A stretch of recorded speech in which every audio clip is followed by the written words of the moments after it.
Khan city. இந்த படத்தோட one line என்னன்னா, நம்ம ஹீரோ அர்ஜுன் தாஸ் வந்து அவரோட ஃபேமிலியோட ஒரு ஊர்ல ஹோட்டல் நடத்திட்டு இருக்காரு. அர்ஜுன் தாஸ்க்கு வந்து ஒரு குட்டி பையன் இருக்கான்.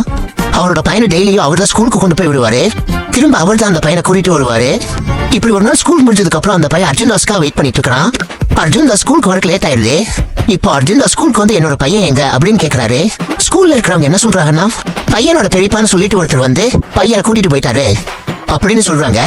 இதை கேட்டதும் அர்ஜுன் தாஸ் ஷாக் ஆயிட்டு என்ன சொல்றாருன்னா, என்னோட பையனுக்கு பெரியப்பான்னு யாருமே இல்ல அப்படின்னு சொல்றாரு. அப்படின்னா அந்த பையனை கூட்டிட்டு போனது யாரு, அந்த பையன் அர்ஜுன் தாஸ் கண்டுபிடிச்சாரா இல்லையா அப்படிங்கறது அந்த படத்தோட ஒன்லைன். இந்த படம் ஸ்டார்டிங்ல ஒரு 10 மினிட்ஸ் ஸ்லோவா தான் போச்சு. அதுக்கப்புறம் படம் பிக்கப் ஸ்பீடா போக ஆரம்பிச்சிருச்சு.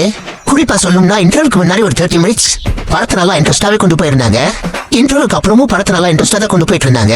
நடுவில் ஒரு 10 to 15 மினிட்ஸ் மட்டும் ஸ்லோவா போற மாதிரி இருந்துச்சு. ஆனா அதுக்கப்புறம் படம் மறுபடியும் இன்ட்ரெஸ்டா போக ஆரம்பிச்சிருச்சு.